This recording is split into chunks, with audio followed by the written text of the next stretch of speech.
है वो इंडियन रोजगार है।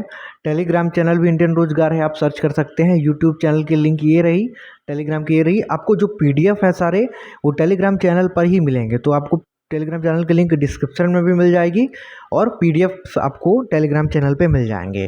ठीक है, तो चलिए स्टार्ट करते हैं आज का वीडियो। देखिए इसमें जो हमारा पहला क्वेश्चन है वो क्या है कि ये कह रहा है कि द रेंज ऑफ अग्नि मिसाइल 6 इज, मतलब जो अग्नि 6 मिसाइल है उसकी रेंज क्या है। तो उसकी रेंज है हमारी ऑप्शन नंबर 20 का बिल्कुल राइट आंसर होगा। मतलब 11,000 किलोमीटर से 12,000 किलोमीटर के बीच में उसकी रेंज है। ठीक है, ये किसके द्वारा विकसित की गई है, तो जो अग्नि 6 रेंज मिसाइल है ये विकसित की गई है डीआरडीओ द्वारा। ठीक है, किसके द्वारा, डिफेंस रिसर्च डेवलपमेंट ऑर्गेनाइजेशन द्वारा। अगर हम बात करें इसकी स्थापना कब हुई थी, तो इसकी स्थापना हुई थी 1958 में। डीआरडीओ की स्थापना 1958 में हुई थी। वर्तमान में इसके अध्यक्ष कौन है, तो वर्तमान में इसके अध्यक्ष हैं समीर वी कामत। ठीक है, समीर वी कामत इसके अध्यक्ष हैं।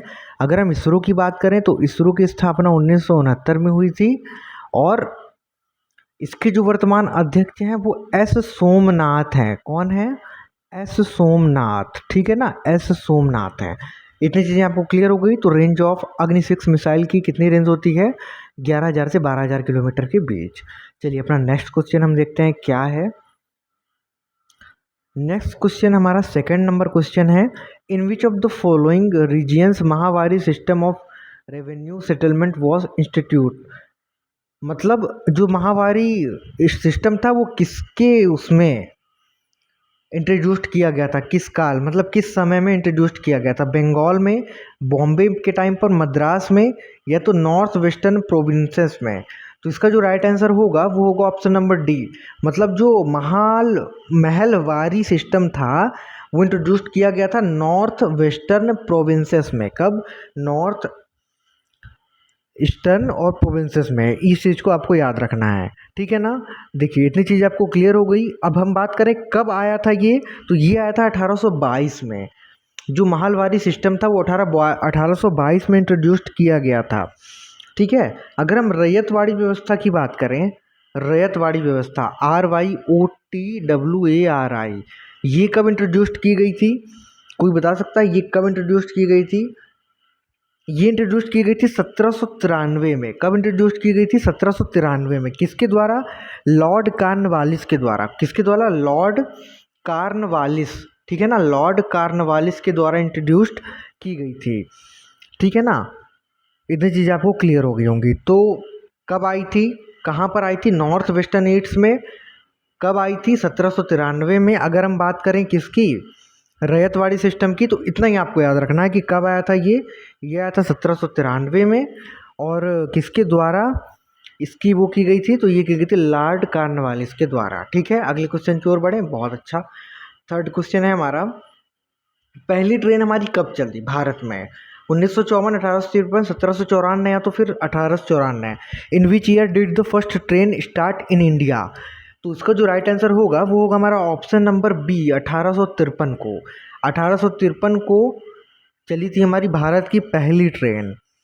कहाँ से कहाँ के लिए चली थी, ये तो आप सबको पता ही होगा, मुंबई टू थाने। कहाँ से कहाँ तक, मुंबई से थाने के बीच में चली थी। ठीक है, इतनी चीज़ क्लियर हो गई आपको। चलिए अगर हम और थोड़ा इम्पोर्टेंट पॉइंट्स के बारे में बात करें, तो जो हमारा इंडिया की सबसे तेज़ ट्रेन है वो कौन सी है, वो है शताब्दी एक्सप्रेस। फास्टेस्ट ट्रेन की अगर हम बात करें तो कौन सी है, शताब्दी एक्सप्रेस है। ठीक है, सबसे लंबा प्लेटफॉर्म कौन सा है, लॉन्गेस्ट प्लेटफॉर्म, ये है गोरखपुर। ये भी आपको पता होगा, लेकिन आप रिवाइज करते जाइए, अगर नहीं पता है तो आप नोट करते जाइए। इसकी लंबाई जो है वो है लगभग 1366 मीटर। ठीक है, इतनी चीज़ क्लियर। और अगर हम बात करें लॉन्गेस्ट, जो हमारी फर्स्ट इलेक्ट्रिक ट्रेन है वो कब शुरू हुई थी, फर्स्ट इलेक्ट्रिक ट्रेन, ठीक है ना, इलेक्ट्रिक, ये हुई थी हमारी 1925 को। कब हुई थी, 1925 को हुई थी। ठीक है ना, ये कहाँ से बीच के बीच में हुई थी, तो ये हुई थी बॉम्बे वीटी से कहाँ तक हुई थी, कुर्ला तक हुई थी। कहाँ तक हुई थी, कुर्ला तक। इतनी चीज़ें क्लियर आपको। सबसे पहली ट्रेन कब चली, 1853 में। कहाँ से कहाँ तक चली थी, मुंबई से थाने के बीच में। फास्टेस्ट ट्रेन कौन सी है, शताब्दी एक्सप्रेस। लॉन्गेस्ट प्लेटफॉर्म कौन सा है? गोरखपुर का है, ठीक है। और फर्स्ट इलेक्ट्रिक ट्रेन 1925 में कहाँ से कहाँ तक? बॉम्बे वीटी से कुर्ला तक। इतनी चीज़ें क्लियर। चलिए, और अगर हम बात करें पहले बुलेट ट्रेन की, इंडिया में लॉन्च हुई जो पहली बुलेट ट्रेन इंडिया में लॉन्च हुई, तो वो कब लॉन्च हुई? तो वो लॉन्च हुई है हमारी 2022 में ही लॉन्च हुई है। कहाँ से कहाँ तक चली है? ये चली है मुंबई से अहमदाबाद की ओर। कहाँ से? मुंबई से अहमदाबाद तक चली है, ठीक है। इंडिया की सबसे लंबी ट्रेन, इंडिया लॉन्गेस्ट, ये भी आ सकता है आपका, ये है शेषनाग। कौन सी है? शेषनाग, ठीक है ना। शेषनाग ट्रेन है सबसे लंबी।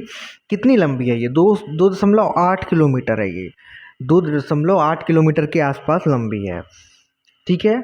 इतनी चीज़ें क्लियर। अगले क्वेश्चन की ओर बढ़े। चलिए, हमारा आज का जो फोर्थ क्वेश्चन है आपके स्क्रीन के ऊपर ये रहा। A contemporary rival dynasty of the Cholas in South India was, मतलब जो चोलों की साउथ इंडिया में डायनेस्टी थी वो कौन सी थी? ठीक है ना, कौन सी थी? Pandyas of Madurai, Cheras, Chalukyas of Kalyani, Chalukyas of Vengi. मतलब जो चोलास की साउथ इंडिया में डायनेस्टी थी वो किसके साथ थी? कंटेम्पररी मतलब, ठीक है। तो इसका जो राइट आंसर होगा वो क्या होगा? Option number C, Chalukyas of Kalyani. क्या होगा? Option number C, Chalukyas of Kalyani, ठीक है। चलिए, इसमें ज़्यादा कुछ हमें डिटेल में देखने की ज़रूरत नहीं है, पर मैं आपको कुछ चीज़ें हैं जो क्लियर बता देता हूँ, ठीक है। देखिए, पहले हम बात कर लेते हैं विजयालय के बारे में, जो इम्पोर्टेंट है। किसके बारे में? विजयालय के बारे में, ठीक है। विजयालय कौन था? तो जो विजयालय है, इस अगर हम बात करें तो ये किसका फाउंडर था? तो ये चोला डायनेस्टी का फाउंडर था। कौन? विजयालय। चोला डायनेस्टी का फाउंडर, चोला वंश का फाउंडर कौन था? विजयालय। कहाँ कब से कब तक का था इसका शासन? 1850 से 1870 तक, ठीक है। इतनी चीज़ें क्लियर हो गई आपको, कोई भी दिक्कत इसमें से? चलिए, और अगर हम आगे बात करें, जो तंजावुर है, ठीक है, राजा चोल वन, अगर हम राजा चोल वन की बात करें, राजा राजा चोल प्रथम की अगर हम बात करें तो ये कौन था? इसके बारे में थोड़ा सा जान लेते हैं। इसका जो शासन था वो 985 से कब तक चला था? 1410 ईस्वी से, ठीक है। 985 से 1014 ईस्वी तक, 1014 ईस्वी तक चला था। इतनी चीज़ आपको जितना मैं बताता जा रहा हूँ नोट करते जाना है आपको, ठीक है। और अगर हम बात करें तो इसने किसका निर्माण करवाया था? तो ये बृहदेश्वर मंदिर का निर्माण करवाया था तंजावुर में। ये मोस्ट इम्पॉर्टेंट पॉइंट है। तंजावुर का जो बृहदेश्वर मंदिर है उसका निर्माण किसने करवाया था? राजा राज चोल प्रथम ने। किसने? राजा राज चोला फर्स्ट, ठीक है, किसने करवाया था? इतनी चीज क्लियर। चलिए, नेक्स्ट क्वेश्चन की ओर बढ़े जल्दी से। 5th नंबर क्वेश्चन हमारा क्या है? ये है हमारा 5th नंबर क्वेश्चन। उसके पहले मैं आपको बता देता हूँ, हमने 100% सिलेक्शन बैच ज्वाइन किया है, अपने एप्लीकेशन पे लॉन्च किया है हमने। Army GD, special army GD और क्लर्क के लिए है वो, ठीक है। इस बैच की मेन खासियत क्या है? अगर आपका सिलेक्शन नहीं होगा तो आपकी फ़ीस हम रिजल्ट वाले दिन वापस कर देंगे, ठीक है। और अगर आप में से बहुत जो गरीब रहेगा उसके हम डॉक्यूमेंट्स ले करके इस नंबर पे आप कॉल या मैसेज कर सकते हैं। जो बहुत ज़्यादा गरीब हैं उनके डॉक्यूमेंट्स हम देखेंगे, उनकी फ़ीस को हम अभी के लिए ₹500 करके, बाकी का उनसे हम 1200 रुपये लेंगे रिज़ल्ट वाले दिन। अभी उनको सिर्फ 500 रुपये पे करना है और बाकी का 1200 रुपये रिज़ल्ट वाले दिन करना है। इसकी लास्ट डेट है 14 मार्च। 14 मार्च के बाद हम ना तो कोई गारंटी लेंगे ना तो हम ज्वाइन करने देंगे कोर्स को, हम लिंक को डीएक्टिवेट कर देंगे, ठीक है। तो अगर आपको कोई भी डाउट हो तो 9993279747 279747 9993279747, ठीक है। इस नंबर पे आप कॉल कर सकते हैं। नेक्स्ट क्वेश्चन है हमारा, in the best film Hindi film category which film won the 66th national award 2020। मतलब 2020 का 66वां राष्ट्रीय अवार्ड किस फिल्म ने जीता था? तो इसका जो राइट आंसर होगा वो होगा अंधाधुन। अंधाधुन ने इसको जीता था, ठीक है ना। कोई दिक्कत इतने में नहीं ना। चलिए, अगर हम और आगे की थोड़ा सा बात करें, 66 नेशनल अवार्ड्स की बात करें तो इसमें किसने क्या जीता था वो देख लेते हैं थोड़ा सा, क्योंकि 2020 का है पर हो सकता है कि आपके एग्ज़ाम में आ जाए।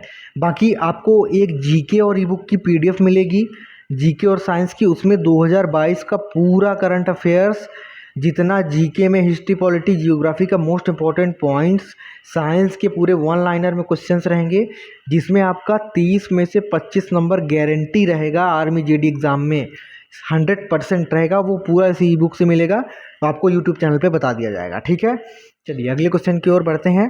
तो ये अंधाधुन जो है उससे मिला था 66वां नेशनल फिल्म का अवार्ड। अगर हम बात करें इसमें बेस्ट एक्ट्रेस का अवार्ड किसे मिला, आपको नोट करते जाना है। वैसे नोट करने की ज़रूरत है नहीं क्योंकि 2020 का है। ठीक है, 2022-23 का आपको ई बुक में मिल जाएगा, तो वहाँ से आप पढ़ लीजिएगा। चलिए अगले क्वेश्चन की ओर बढ़ते हैं। 7वां नंबर क्वेश्चन, हमारा 6वां नंबर question, Amarkantak plateau in the Maikal marks in the origin of which water. मतलब जो अमरकंटक पहाड़ियाँ हैं वो किस नदी के ओरिजिन से बहती हैं, तो ये नर्मदा नदी के ओरिजिन से बहती हैं। ठीक है, अगर हम बात करें नर्मदा नदी कहाँ है, मध्य प्रदेश का ओरिजिन है, अमरकंटक कहाँ है, मध्य प्रदेश में है। पहली चीज़ तो आपको ये याद रखनी है। ठीक है, उसके बाद बात करें is the longest river of Madhya Pradesh followed by Tapti. जो नर्मदा नदी है वो मध्य प्रदेश की सबसे लंबी नदी कौन सी है, नर्मदा नदी ही है। मैंने आपको पिछली वीडियो में बताया था, मध्य प्रदेश के मुख्यमंत्री शिवराज सिंह चौहान, मध्य प्रदेश के राज्यपाल मंगू भाई छगन भाई पटेल, बताया था ना इतनी चीज़ें मैंने आपको, इतनी चीज़ें क्लियर। चलिए अगर हम बात करें नर्मदा नदी कहाँ कहाँ से बहती है, तो ये थोड़ा हम देख लेते हैं। ये 7 राज्यों से बहती हैं, 7 या कुछ ही राज्यों से बहती हैं। पहला कौन सा, मध्य प्रदेश हो गया हमारा पहला। ठीक है, दूसरा कौन सा, महाराष्ट्र हो गया। तीसरा गुजरात। इन राज्यों से होकर बहती है हमारी नर्मदा नदी। ठीक है, चलिए अगले क्वेश्चन की ओर बढ़ते हैं। संतोष ट्रॉफी और सुब्रतो ट्रॉफी का संबंध किस खेल से है।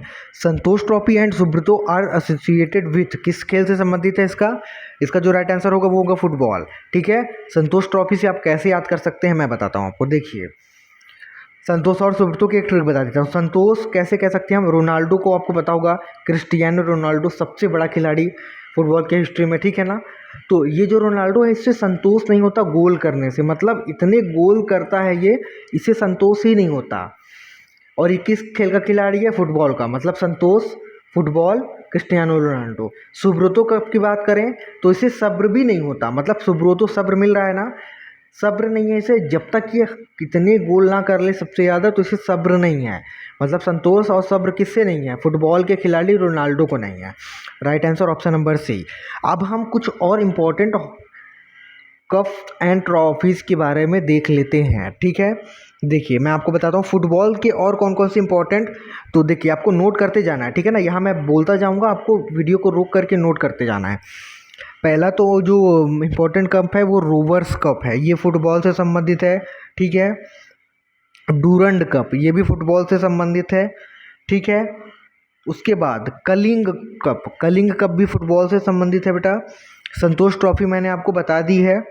ठीक है, उसके बाद बस हो गया इतने यहाँ के लिए इतना। अब क्रिकेट की अगर हम बात करें, क्रिकेट में कौन कौन से इंपॉर्टेंट है, एशिया कप क्रिकेट का मोस्ट इम्पॉर्टेंट है, नायडू ट्रॉफी इम्पॉर्टेंट है, नायडू ट्रॉफी। ठीक है, उसके बाद अगर हम बात करें और कौन सी, देवधर ट्रॉफी ये भी, रणजी ट्रॉफी ये भी। और अगर हम बात करें ईरानी ट्रॉफी का भी संबंध क्रिकेट से ही है। और अगर हम याद करें तो कौन कौन सा होता है, विजय हजारे ट्रॉफी, हाँ विजय हजारे ट्रॉफी। इतनी चीज़ें क्रिकेट में हैं। ठीक है, इसको आप नोट कर लीजिएगा। और अगर हम दूसरे खेल की बात करें बैडमिंटन, तो बैडमिंटन में कौन कौन सी ट्रॉफीज़ होती हैं जो इम्पोर्टेंट हैं, तो इसमें आपको चड्डा कप याद रखना है। ठीक है, चड्डा कप याद रखना है आपको। उसके अलावा और कौन सा और कौन सा आपको थॉमस कप याद रखना है आपको। ठीक है, थॉमस कप आपको याद रखना है, और 2 ही याद रखिए, और एक उबेर कप याद रख लीजिए। ठीक है, उबेर। ठीक है, बैडमिंटन में कौन सी, चड्डा, थॉमस, उबेर। ठीक है, हॉकी की हम थोड़ा सा बात कर लें, हॉकी में कौन कौन से हैं, तो हॉकी में हमारा आगा खां कप है। ठीक है, उसके बाद अगर हम बात करें और कौन सा, ध्यानचंद, ये मोस्ट इंपॉर्टेंट है। ध्यानचंद किससे है, हॉकी से है। सुल्तान अजलान शाह कप ये भी हॉकी का है।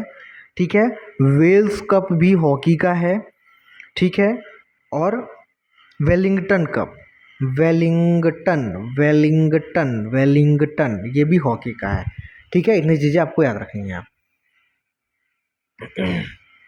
अगला क्वेश्चन देखते हैं, हमारा 8 नंबर क्वेश्चन। इसमें से कौन एस्चुरी बनाती है, कौन सी नदी? गोदावरी, कृष्णा, नर्मदा, महानदी। राइट आंसर क्या होगा? नर्मदा। अभी हमने नर्मदा के बारे में देख लिया है, ठीक है। हम थोड़ी सी अब नदियों के बारे में और इम्पोर्टेंट पॉइंट देख लेते हैं। तो देखिए, अगर हम बात करें तो जो महानदी है, ये महानदी की ओरिजिनस क्या है? छत्तीसगढ़ है, ठीक है ना। ये ओरिजिनेट कहाँ से होती है? छत्तीसगढ़ से, सीजी से। कहाँ से? सीजी से होती है, ठीक है। उसके बाद अगर हम बात कर लें अगर थोड़ी और इम्पोर्टेंट पॉइंट की, तो ये जो है कहाँ बहती है? उड़ीसा से बह कर के जाती है बे ऑफ बंगाल में। कहाँ जाती है बेटा? बे ऑफ बंगाल में, बंगाल की खाड़ी में जाती है ये, ठीक है, महानदी। अब महानदी हीराकुद डैम जो है वो कहाँ पर है, किस नदी पर स्थित है? वो भी महानदी पर स्थित है, ठीक है। और अगर हम बात करें कुछ और इम्पोर्टेंट पॉइंट्स की, तो देखिए जो कृष्णा रिवर है वो कहाँ से ओरिजिनेट होती है? तो ये वेस्टर्न घाट से ओरिजिनेट होती है। कौन सी हमारी? कृष्णा रिवर बेटा। कौन सी? कृष्णा रिवर वेस्टर्न घाट से ओरिजिनेट होकर के महाबलेश्वर जाती है। कहाँ है महाबलेश्वर? महाबलेश्वर है हमारा महाराष्ट्र में। कहाँ है? महाराष्ट्र में, ठीक है। इतनी चीज़ें क्लियर। अगर हम बात करें कृष्णा रिवर कहाँ कहाँ से स्टेट से बहती है, तो ये महाराष्ट्र में बहती है, कर्नाटक में बहती है, तेलंगाना में बहती है और आंध्र प्रदेश में बहती है। कहाँ? महाराष्ट्र, कर्नाटक, तेलंगाना और आंध्र प्रदेश, ठीक है। इतनी चीज़ें आपको याद रखनी है। चलिए अगली चीज़ के बारे में बात करें, तो जो हमारा नेशनल कमीशन फॉर वुमेन ये कब सेटअप हुआ था? मतलब नेशनल कमीशन फॉर वुमेन ये कब सेटअप हुआ था? तो ये हमारा सेटअप हुआ था बेटा 1992 में, 1992 में हमारा ये सेटअप हुआ था। इंपॉर्टेंट क्वेश्चन है, आ सकता है। अगर हम बात करें किस एक्टर ये एक्ट के अंदर आता है, तो ये जो आता है ध्यान रखिएगा, national commission for women, national commission for women act 1990 के अंतर्गत आता है। ये national commission for act women 1990 के अंतर्गत आता है, ठीक है। इतने में कोई भी दिक्कत? आगे बढ़ें। चलिए अगला क्वेश्चन की ओर बढ़ते हैं। आटाकामा रेगिस्तान कहाँ है? Asia, Europe, Africa, south America. Right answer क्या होगा? राइट आंसर क्या होगा इसका? 10th नंबर का आटाकामा कहाँ है? आटाकामा है साउथ अमेरिका में, SA में। कहाँ है? साउथ अमेरिका में है, ठीक है। कोई भी दिक्कत? इतना आपको याद रखना है। अगर हम आगे बात करें तो थार की बात करें, थार रेगिस्तान कहाँ है बेटा? थार रेगिस्तान है हमारा, रेगिस्तान कहाँ है ये नहीं याद रखते हैं हम। इन ग्रेट, ये जानते हैं क्या इसे क्या कहते हैं? इसे it is known as great Indian desert. मतलब ये सबसे बड़ा इंडियन डेजर्ट कहा जाता है थार, भारत का सबसे बड़ा, ठीक है। इतनी दिक्कत? कोई भी दिक्कत इतने में? अगर हम बात करें इंडिया में ये कहाँ कहाँ तक फैला है, तो ये फैला है हमारा राजस्थान, गुजरात और पंजाब और हरियाणा, इन 4 स्टेट्स में फैला है, ठीक है। अगर हम बात करें सहारा की, तो सहारा जो है हमारा सबसे बड़ा गर्म डेजर्ट है। कहाँ का? अफ्रीकन कंटिनेंट का, ठीक है ना। अफ्रीका महाद्वीप का सबसे बड़ा, ठीक है, लार्जेस्ट। और तीसरे नंबर का सबसे छोटा अंटार्कटिका के अंदर, ठीक है। आपको इतना याद रखना है कि सबसे बड़ा जो हमारा अफ्रीका का है वो कौन सा है? यही है, सहारा ही है, ठीक है ना।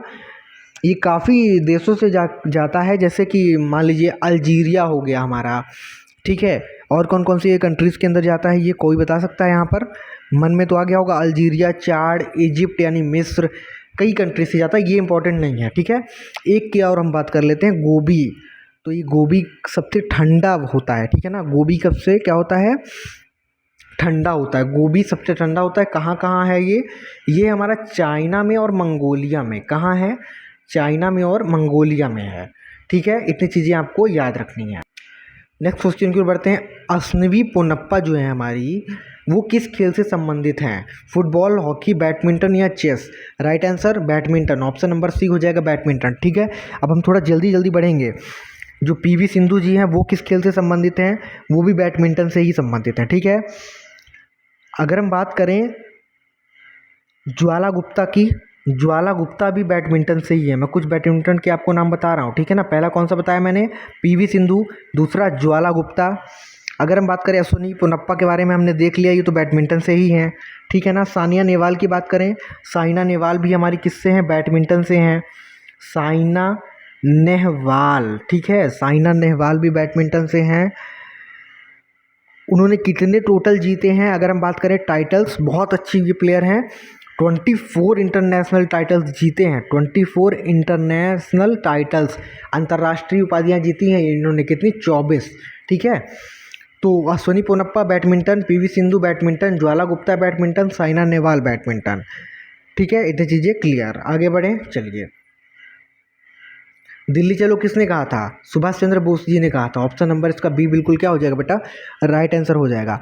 इंकलाब जिंदाबाद किसने कहा था, कोई बताएगा। इंकलाब जिंदाबाद, दिल्ली चलो, सुभाष चंद्र बोस। करो या मरो किसने कहा था, डू और डाई किसने कहा था, महात्मा गांधी जी ने, बापू ने कहा था, किसने कहा था, बापू ने कहा था, ठीक है। चलिए, पूर्ण स्वराज किसने कहा था, पूर्ण स्वराज, पूर्ण स्वराज कहा था जवाहरलाल नेहरू ने कहा था, किसने कहा था, जवाहरलाल नेहरू। वेदों की, ये most important question, most important question, वेदों की ओर लौटो किसने कहा था, वेदों की ओर लौटो, ये कहा था हमारे दयानंद सरस्वती जी ने, किसने कहा था, दयानंद सरस्वती जी ने। मोस्ट इंपॉर्टेंट पॉइंट है ये, ठीक है। भारत छोड़ो भी किसने कहा था, भारत छोड़ो ये भी कहा था हमारे महात्मा गांधी जी ने, किसने कहा था, महात्मा गांधी जी ने ही कहा था, ठीक है। जय जवान जय किसान, जय जवान जय किसान किसने कहा था, लाल बहादुर शास्त्री जी ने कहा था, लाल बहादुर शास्त्री जी ने कहा था, ठीक है। करो या मरो तो मैंने आपको बता दिया, नहीं बताया, डू और डाई सरदार वल्लभ भाई पटेल, ठीक है। और अगर हम बात करें, वंदे मातरम किसने कहा था, वंदे मातरम कहा था बंकिम चंद्र चटर्जी ने कहा था, किसने कहा था, बंकिम चंद्र चटर्जी ने। सारे जहाँ से अच्छा हिंदुस्तान हमारा, इकबाल ने कहा था, किसने कहा था, इकबाल ने कहा था, ठीक है। एक क्वेश्चन से 10 क्वेश्चन बन गए ना। चलिए अगले क्वेश्चन की ओर बढ़ते हैं हम जल्दी से। अब लैंड ऑफ मिडनाइट सन किस देश को कहा जाता है, ये कहा जाता है हमारे नॉर्वे जी को, किसे कहा जाता है, नॉर्वे जी को कहा जाता है, ठीक है। अगर हम और देशों की बात करें तो किसे क्या कहते हैं, देखिए, लैंड ऑफ राइजिंग सन, उगते हुए सूर्य का देश किसे कहते हैं, ये कहते हैं जापान को, किसे कहते हैं, जापान को। चीन का कटोरा, चीनी का कटोरा, ये किसे कहते हैं, ये कहते हैं क्यूबा को, किसे कहते हैं बेटा, क्यूबा को कहते हैं, ठीक है। लैंड ऑफ थंडरबोल्ट किसे कहा जाता है, लैंड ऑफ थंडरबोल्ट, ये कहा जाता है हमारा किसे, भूटान को, ठीक है। सफ़ेद हाथियों का देश किसे कहा जाता है, ये कहा जाता है थाईलैंड को, किसे कहा जाता है बेटा, थाईलैंड को कहा जाता है। कंगारुओं की भूमि किसे कहा जाता है बेटा, कंगारुओं की भूमि कहा जाता है ऑस्ट्रेलिया को। 7 पहाड़ियों का नगर किसे कहा जाता है, 7 पहाड़ियों का नगर कहा जाता है रोम को, ठीक है। इतनी चीज़ें क्लियर, आगे बढ़ें। चलिए अगले क्वेश्चन की ओर बढ़ते हैं, थोड़ा हम जल्दी करते हैं आप, ठीक है, क्योंकि अभी बहुत से क्वेश्चन हैं। 2.5 दिन का झोपड़ा जो अजमेर में है, पहला तो क्वेश्चन ये बनता है कि 2.5 दिन का झोपड़ा कहाँ है, अजमेर में है, किसके द्वारा बनवाया गया था, ये बनवाया गया था कुतुबुद्दीन ऐबक के द्वारा, किसके द्वारा बनवाया गया था, कुतुबुद्दीन ऐबक के द्वारा। अब मैं आपको 1 से 2 नंबर का क्वेश्चन बताने जा रहा हूँ, ठीक है, इस चीज़ को आपको नोट करते जाना है मैं क्या बता रहा हूँ। देखिए, अगर हम बात करें महाराष्ट्र में कौन कौन सी इम्पोर्टेंट चीज़ें हैं, नोट करिएगा। अजंता की गुफा, ठीक है, वीडियो को रोकते रोकते नोट करते जाइएगा। बीबी का मकबरा, बीबी का मकबरा कहाँ है बेटा, महाराष्ट्र में ही है। एलिफेंटा की गुफा कहाँ है, महाराष्ट्र में ही है। गेटवे ऑफ इंडिया कहाँ है, महाराष्ट्र में ही है, ठीक है। इतनी चीज़ें आपको याद करनी है, अजंता की गुफा, ठीक है, बीबी का मकबरा, एलोरा की गुफा और गेटवे ऑफ इंडिया, ये सारी चीज़ें कहाँ हैं, महाराष्ट्र में हैं। अब हम बात कर लेते हैं अपने मध्य प्रदेश स्टेट की, इसमें क्या क्या है। सबसे पहला तो आपको याद रखना है खजुराहो टेम्पल, ठीक है। उसके बाद आपको याद रखना है सांची का स्तूप, ये 2 चीज़ें आपको याद रखनी है, खजुराहो टेम्पल, सांची का स्तूप, ठीक है। अगले स्टेट के बारे में हम बात कर लें, उत्तर प्रदेश। उत्तर प्रदेश में कुछ खास है नहीं वैसे, पर आपको याद रखना है, पहला कौन सा, बड़ा इमामबाड़ा। बड़ा इमामबाड़ा कहाँ है बेटा, उत्तर प्रदेश में है। छोटा इमामबाड़ा भी कहाँ है, उत्तर प्रदेश में ही है, ठीक है। फतेहपुर सीकरी कहाँ है, फतेहपुर सीकरी भी उत्तर प्रदेश में ही है, ठीक है। जामा मस्जिद कहाँ है, जामा मस्जिद भी उत्तर प्रदेश में है, ताजमहल भी आगरा के उत्तर प्रदेश में है। इतनी चीज़ें आपको नोट कर लेनी है। अगले क्वेश्चन की ओर हम बढ़ते हैं। ठीक है, चलिए। तिरहुटा स्क्रिप्ट किसके लैंग्वेज में यूज़ की जाती है? मणिपुरी, मैथिली, सिंधी या कोंकणी? ये यूज़ की जाती है बेटा मैथिली में। किस में यूज़ की जाती है? मैथिली में। ठीक है ना, मैथिली में यूज़ की जाती है ये। ठीक है, अगर हम बात करें तो जो तिरहुटा है, तिरहुटा होता क्या है? ये स्क्रिप्ट 700 साल पुरानी है। तिरहुटा कितने साल पुरानी है बेटा? 700 साल पुरानी है। ठीक है, इसको नोट नहीं करना है, आपको जानकारी के लिए मैं बता रहा हूँ। ठीक है, चलिए हम संथाली के बारे में बात कर लें। संथाली लैंग्वेज जो है ये ओआई चिकी स्क्रिप्ट के अंतर्गत आती है। किसके अंतर्गत? ओआई चिकी स्क्रिप्ट के अंतर्गत आती है संथाली। ठीक है, अगर हम बात करें जो ये किसके मतलब जो संथाली है लैंग्वेज हमारी, ये अगर हम कॉन्स्टिट्यूशन में बात करें, भारतीय संविधान में बात करें, तो ये कहाँ आती है? ये आती है शेड्यूल, मतलब 8 शेड्यूल में आती है, 8वीं अनुसूची में आती है संथाली लैंग्वेज हमारी। किस अनुसूची में आती है? और अगर हम बात करें किस अमेंडमेंट में आती है, तो ये आती है 92वें अमेंडमेंट में, 92 में। ठीक है, 92nd में ये आती है। ठीक है, कोई भी दिक्कत इतने में नहीं ना। चलिए अगले क्वेश्चन की ओर बढ़ते हैं, टाइम नहीं वेस्ट करना है ना आपका ना मेरा। ये जो बुलेट है, बुलेट फ्रॉम द राइफल, मतलब जो गोली निकलती है हमारे बंदूक से ऐसे ढों से, ये किस एनर्जी, किस ऊर्जा की वजह से निकलती है? मतलब इसमें कौन सी ऊर्जा यूज होती है? काइनेटिक एनर्जी यूज होती है ना। कौन सी यूज होती है? काइनेटिक एनर्जी यूज होती है, गतिज ऊर्जा यूज होती है बेटा। ठीक है, कॉन्सेप्ट इसमें क्या लगता है मैं आपको बताता हूँ। देखिए, जो हमारा बुलेट है जब गन से निकलती है ना, तो इसमें क्या होता है? बहुत ज़्यादा हाई काइनेटिक एनर्जी होती है और उतनी ही ज़्यादा हाई वेलोसिटी, मतलब वो वेग से निकलती है। उतना तेज काइनेटिक एनर्जी, उतना ही तेज वेग रहता है इसमें। ठीक है ना, इतनी चीज़ क्लियर हो गई आपको इस वजह से। अगर हम बात करें जो पोटेंशियल एनर्जी है, पोटेंशियल एनर्जी की, तो ये किस में होती है बेटा? ये किस में होती है? इंद्रधनुष में होती है कि नहीं होती? आपको कमेंट में बताना है। जो खिंचा हुआ इंद्रधनुष होता है ऐसे करके, ऐसे, उसमें कौन सी ऊर्जा होती है, ये चीज़ आपको बताना है। ठीक है, अब हम थोड़ा सा बात कर लेते हैं इसके बारे में। देखिए, वेग का सूत्र क्या होता है? मीटर पर सेकंड होता है। ठीक है, मीटर पर सेकंड।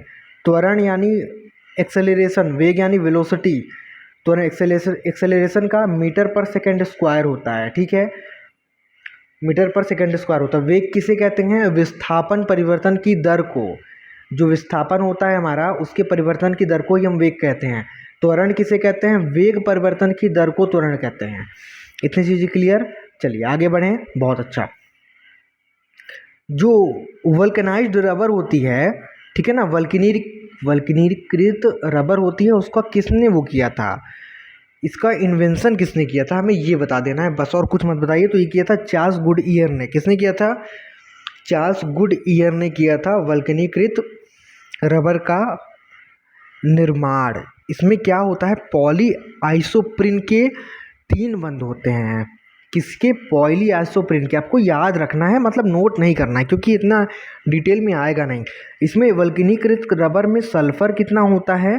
सल्फर होता है 3 से 5%। कितना होता है? 3 से 5% होता है। ठीक है, इतनी चीज़ें क्लियर हो गई, कोई भी दिक्कत नहीं ना। बहुत अच्छा, अगले क्वेश्चन की ओर बढ़ लें हम। चलिए 18वां नंबर हमारा question, botanical name of T, चाय का रासायनिक नाम क्या होता है? तो जो चाय का रासायनिक नाम होता है वो होता है कैमेलिया सिनेसिस। कैमेलिया सिनेसिस होता है। ऑप्शन नंबर 20 का बिल्कुल राइट आंसर हो जाएगा। अब हम कुछ और चीज़ों के बारे में बात कर लेते हैं। मैंगीफेरा इंडिका किसका होता है? बहुत इंपॉर्टेंट क्वेश्चन है। आम का रासायनिक नाम होता है बेटा मैंगीफेरा इंडिका, आम का, मैंगो का। ठीक है, क्या होता है? मैंगीफेरा इंडिका होता है। ठीक है, कोई दिक्कत, आगे बढ़ें। और अगर हम बात चाय का, तो मैंने आपको बता दिया। एक का और देख लेते हैं। किसका? यही दो आप याद रखिए, एक चाय का याद रखिए, एक आम का याद रखिए। ठीक है, चलिए अगले क्वेश्चन की ओर बढ़ते हैं। Dialysis is used for the treatment of, जो डायलिसिस होता है वो किसके ट्रीटमेंट के लिए यूज़ किया जाता है? तो इसका जो राइट आंसर होगा, ऑप्शंस तो देख लें कि राइट आंसर क्या होना चाहिए। हार्ट वीकनेस, किडनी फेलियर, ये option number B. Kidney failure के लिए देखिए डायलिसिस आपने सुना होगा कि डायलिसिस होता है डेली उनका, मंथली वीकली। कब होता है? जब उनकी किडनी फेल हो जाती है बेटा। कब होता है? किडनी फेल हो जाती है तब होता है, ठीक है। आपको बस इतना ही याद रखना है, इसमें ज़्यादा डिटेल में जाने की ज़रूरत नहीं है। अगले क्वेश्चन की ओर बढ़ें, चलिए। ये important question, law of floating bodies was discover by, तैरते हुए गति का जो नियम है, तैरते हुए चीज़ों का नियम है, वो किसके द्वारा डिस्कवर किया गया था? हमारे आर्किमिडीज भैया के द्वारा डिस्कवर किया गया था। किसके द्वारा डिस्कवर किया गया था? आर्किमिडीज भैया के द्वारा, ठीक है। कोई दिक्कत? इसका अगर हम बात करें फॉर्मूला क्या होता है मैथमेटिकली, तो ये होता है रो इज इक्वल टू मास यानी द्रव्यमान अपॉन वॉल्यूम मतलब आयतन, ये इसका फॉर्मूला होता है, ठीक है। इसकी अगर हम बात करें एसआई यूनिट की, तो क्या होता है एसआई यूनिट? केजी पर मीटर क्यूब, केजी पर मीटर क्यूब होता है, ठीक है, केजी पर मीटर क्यूब। कोई दिक्कत इतने में नहीं ना। फ्लोटेशन क्या होता है? फ्लोटेशन हम थोड़ा सा देख लेते हैं, बहाव क्या होता है। तो जो फ्लोटेशन होता है उसे हम ऐसे समझ सकते हैं कि जो कोई ऑब्जेक्ट होता है या तो अपर लेवल में जाएगा, ठीक है ना, या तो फिर उसी सरफेस में बना रहेगा लिक्विड के। देखिए जैसे कोई चीज़ बहती है तो या तो ऐसे ऐसे बहती रहेगी या तो थोड़ा ऊपर जाएगी, इसी को हम क्या कहते हैं? फ्लोटेशन कहते हैं। कुल मिला के आपको बात करना है कि जो लॉ ऑफ फ्लोटिंग है वो किसके द्वारा दिया गया था? आर्किमिडीज के द्वारा दिया गया था, बस बात खत्म हमारी। अगला question, among of the following material sound travels fastest, मतलब जो ध्वनि की गति है सबसे ज़्यादा तेज किस में होती है? स्टील, वाटर, एयर, वैक्यूम, किस में होती है? स्टील में होती है, इस्पात में होती है, स्टील में होती है बेटा, ठीक है। देखिए कोई दिक्कत इतने में नहीं ना। जो स्पीड ऑफ साउंड होती है वो सॉलिड में कितनी होती है? तो वो होती है 6000 मीटर पर सेकेंड से ज़्यादा। स्पीड ऑफ साउंड सॉलिड में, सॉलिड की अगर हम बात करें, ठीक है ना, जो सॉलिड में स्पीड ऑफ साउंड होती है वो कितनी होती है? 6000 मीटर पर सेकेंड से ज़्यादा। लिक्विड की बात करें 1402 से 1482 मीटर पर सेकेंड से ज़्यादा, ठीक है।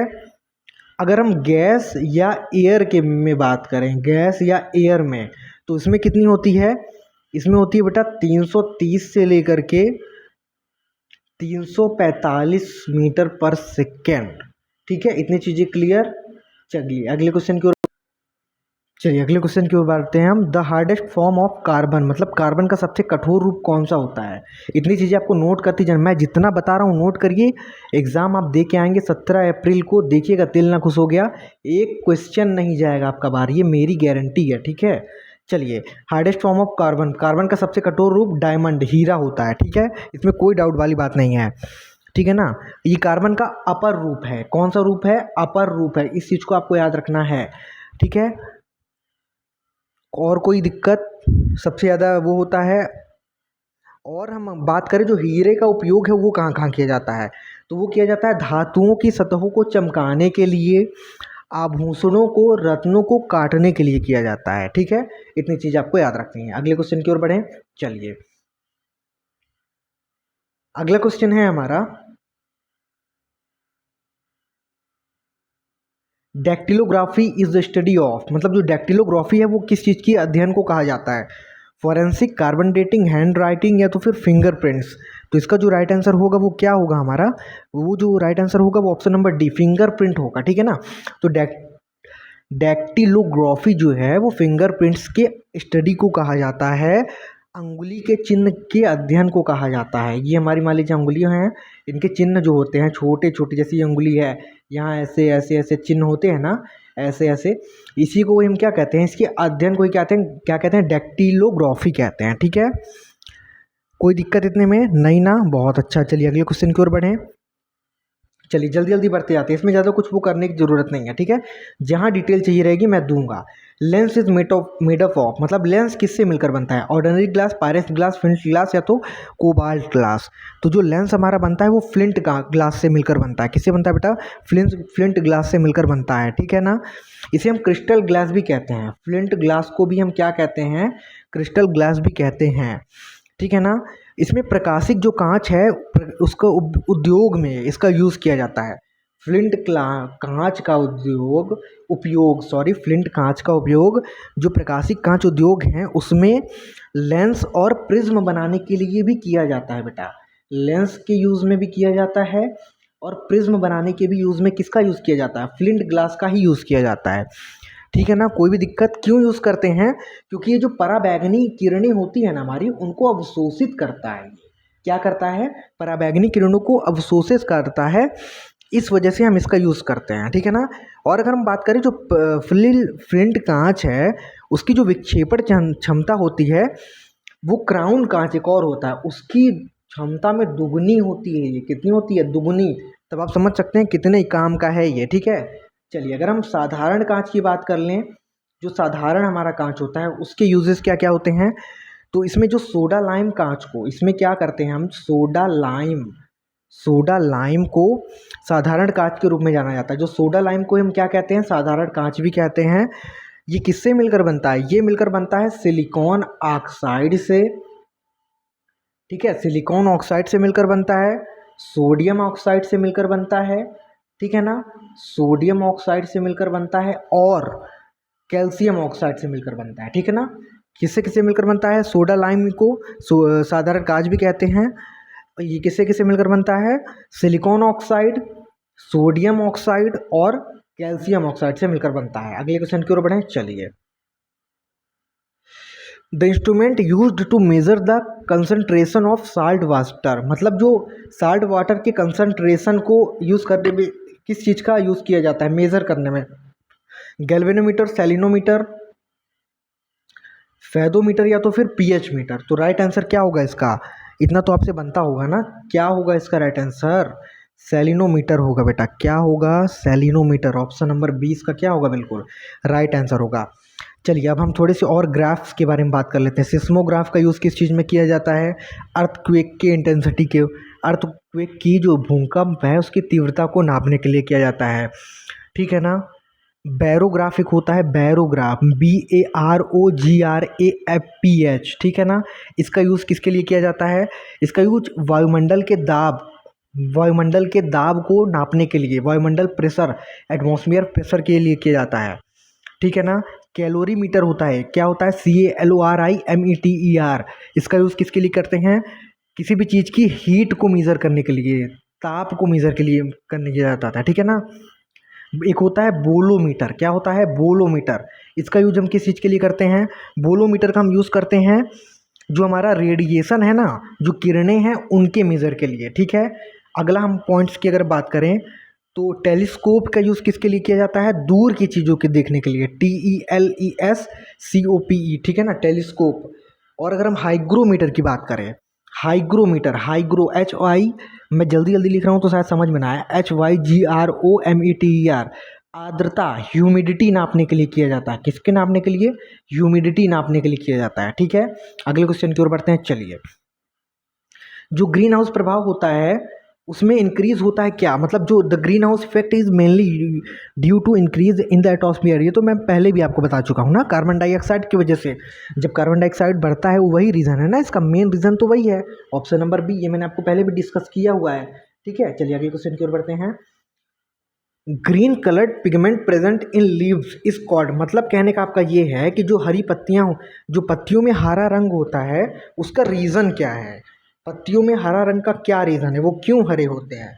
अब इतनी तो झंझट है, बताइए। मतलब पत्तियां हरा रंग हैं उसमें भी दिक्कत है हमें कि मतलब क्यों हरी हैं वो भी हम बताएं, है ना। ये दिक्कत है। तो ये दिक्कत क्यों है? ये क्लोरोफिल की वजह से है। क्यों है? क्लोरोफिल की वजह से। ऑप्शन नंबर इसका डी बिल्कुल राइट आंसर हो जाएगा। इसको हम पर्णहरित भी कहते हैं। ठीक है ना। वर्ण, उसको हम क्या कहते हैं? पर्णहरित भी कहा जाता है। हिंदी में अगर हम बात करें, हिंदी वाले स्टूडेंट्स बहुत हैं यहाँ पर, पर्णहरित कहते हैं। ठीक है ना। देखिए क्या होता है, पर्णहरित एक पौधे के हरित लवक में स्थित होता है। ठीक है ना। पर्णहरित कहाँ स्थित होता है बेटा? ये किसी एक पौधे के हरित लवक में स्थित होता है। कहाँ स्थित होता है?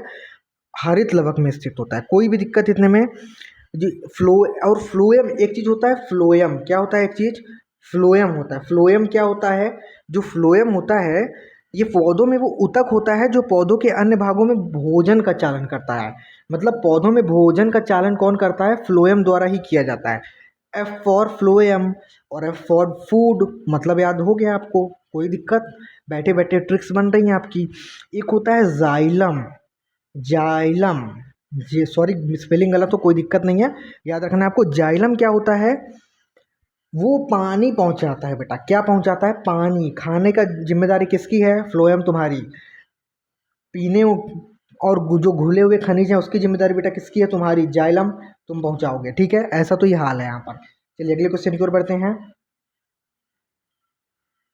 Inverter is a device which convert, मतलब इन्वर्टर किस में किसको बदलता है? डीसी टू एसी बदलता है ना।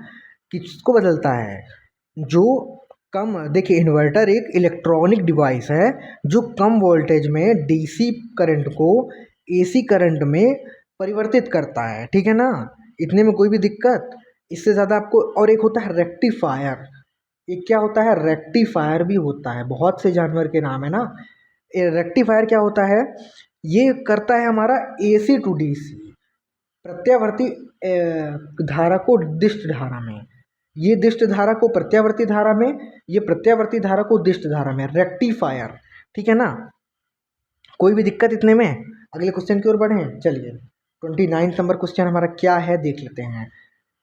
Common name of potassium carbonate, मतलब पोटेशियम कार्बोनेट का साधारण नाम क्या होता है? पोटास होता है, मोटास, मोटास, पोटास। ऑप्शन नंबर इसका डी बिल्कुल क्या हो जाएगा? Right answer. अब मैं आपको कुछ और चीज़ों के बारे में बता देता हूँ, देखते जाइएगा, ठीक है ना। देखिए नोट करते जाइएगा, इससे बढ़िया कुछ भी नहीं है जितना मैं बता रहा हूँ आपको। कहीं आपने ऐसा एक्सप्लेनेशन नहीं देखा होगा, ठीक है। देखिए पहले हम बात करते हैं बेकिंग सोडा। बेकिंग सोडा का साधारण नाम क्या होता है? इसका जो रासायनिक वो होता है, साधारण नहीं रासायनिक नाम, वो होता है सोडियम बाइकार्बोनेट। क्या होता है? Sodium bicarbonate. इसका सूत्र क्या होता है? NaHCO3। नोट करते जाइएगा। Bleaching powder, bleaching powder, bleaching powder का नाम क्या होता है? रासायनिक नाम सोडियम हाइड्रोक्साइड, नहीं, कैल्शियम हाइपोक्लोराइट होता है। क्या होता है? कैल्शियम हाइपोक्लोराइट होता है। इसका सूत्र क्या होता है? तो इसका सूत्र होता है CaCl का होल ट्वाइस, ठीक है ना। अगर हम बात करें, एक होता है क्विक लाइम। क्या होता है? क्विक लाइम होता है। इसको हम क्या कहते हैं? इसे हम कहते हैं कैल्शियम ऑक्साइड। क्या कहते हैं बेटा? कैल्शियम ऑक्साइड कहते हैं। इसका फॉर्मूला क्या होता है? इसका फॉर्मूला होता है CaO। कैल्शियम का फॉर्मूला Ca, ऑक्साइड का फॉर्मूला O। इतनी चीज़ आपको नोट करते जाना है। वीडियो को रोक रोक करके नोट करिए, पर करिए, ठीक है। अगले पॉइंट की हम बात करें, प्लास्टर ऑफ पेरिस, इसको हम कहते हैं कैल्शियम सल्फेट। इसका जो सूत्र होता है वो होता है CaSO4 इंटू 1/2H2O। क्या होता है बेटा? CaSO4 इंटू 1/2H2O, ठीक है ना। और अगर हम बात करें भारी जल, ये मोस्ट इंपॉर्टेंट क्वेश्चन है। भारी जल, हैवी वाटर, इसका फॉर्मूला D2O होता है। इसको क्या कहते हैं? इसे हम कहते हैं भारी जल को ड्यूटीरियम ऑक्साइड कहते हैं। क्या कहते हैं? देख लीजिए, ड्यूटीरियम ऑक्साइड, ड्यूटीरियम ऑक्साइड कहते हैं, ठीक है। कोई दिक्कत? हलवा हो गया ना। चलिए एक और देख लीजिए, इतना कह रहे हैं आप तो। विनेगर, विनेगर को हम क्या बोलते हैं? विनेगर को हम बोलते हैं एसिटिक अम्ल। क्या बोलते हैं? एसिटिक एसिड बोलते हैं। सूत्र क्या होता है इसका? इसका जो सूत्र होता है विनेगर का वो क्या होता है?